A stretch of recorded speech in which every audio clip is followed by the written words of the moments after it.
Hello everyone. In this video, I will present to you how to read and update an environment variable in Power Automate Desktop. Okay, here is a quick look at the environment variables for Power Platform. As we all know, environment variables are meant to keep environment-specific variables propagated as part of your ALM scenarios, right? So when a solution moves from a lower environment to a higher target environment, the variables are going to be dependent. So in order to facilitate that seamless deployment cycle, we leverage the environment variables. There are a couple of things that you need to learn about environment variables. There are data types, particularly about decimal, text, JSON, and the secret, and a data source, and two options, right? So, and another thing to watch out or to be aware of is that environment variables have a current value and a default value. We will quickly show you how these two will look like in Power Platform solution.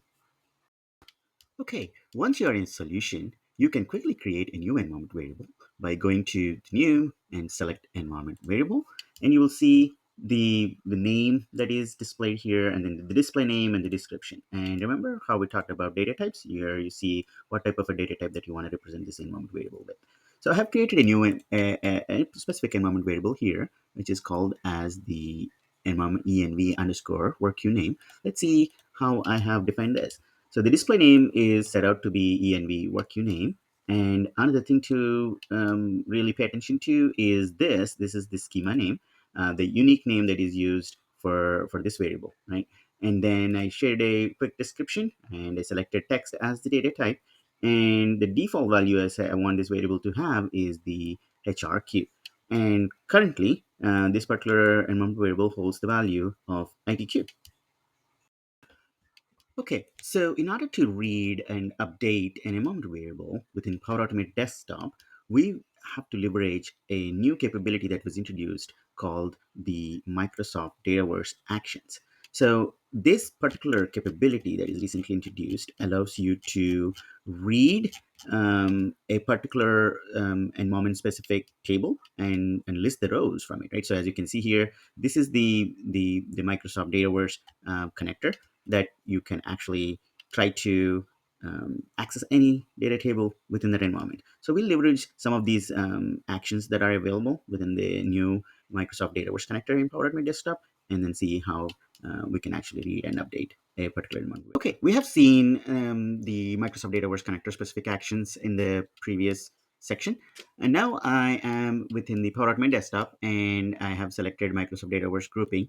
And as you can see here, there are actions that are listed, such as adding a row, deleting a row, getting a row, and listing rows from a selected environment, and some of the other perform bound action and unbound action, so on and so forth. In order for to read an environment variable, what I have done is I'm leveraging the list rows from selected environment. If you click on this particular action here, you will see we have to provide the environment and the table name. And in addition to that, we could also provide some of the filtering criteria. I'm using filter rows to fetch a one environment variable that is matching the schema name to the variable that I'm sending it as the work queue schema name.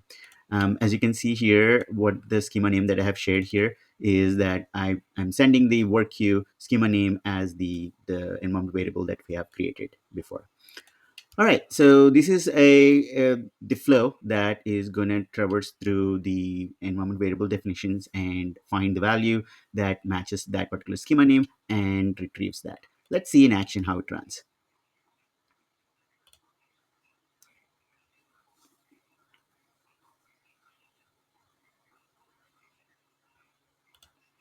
Okay, so this particular flow has run, and as you can see here, it was able to go to the work queue particular schema name called as the work queue name, and is able to get the work queue as the ITQ for what we have defined. Okay, now that we're able to read an environment variable, now we will see how we can actually update that environment variable.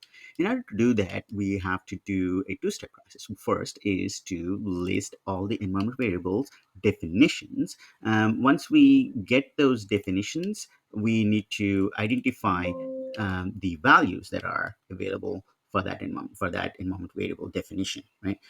So there are a few things that we will have to filter through, which are uniquely defined by the environment variables definition ID.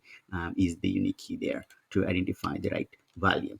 Once you identify the unique definition ID, we can perform the update arrow in selected environment action, and then provide the actual value that we want to update with this particular environment variable with.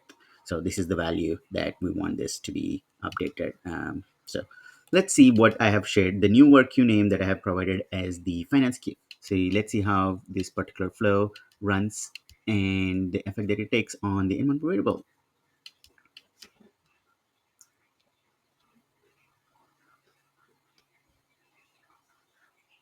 Okay, so that's the amount variable that it has updated.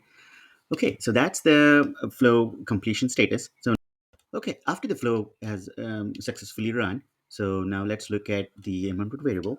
So previously, when we created the current value for this particular environment variable, we set it out to be ITQ. Now, once we update it by running the desktop flow, as you can see, the value has been changed to finance key. So that's the demo that I wanted to show you as part of today's video. Thank you.